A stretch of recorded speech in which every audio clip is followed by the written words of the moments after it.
همین آسمان در کبوترایی که میبینید، آسمان در گنجشکایی که میبینید، همین آسمان در هر پرنده‌ای که نباشد، حبیب خدا میگد اونها دعا میکنن که خدایا مغفرت کن همون زنی را که شوهرش اطاعت میکنه.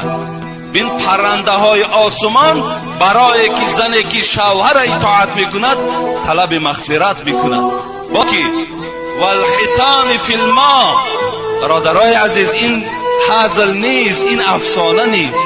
در بحر چند عدد ماهی است. ببین میلیارد ماهی در زیر بحرها وجود دارد.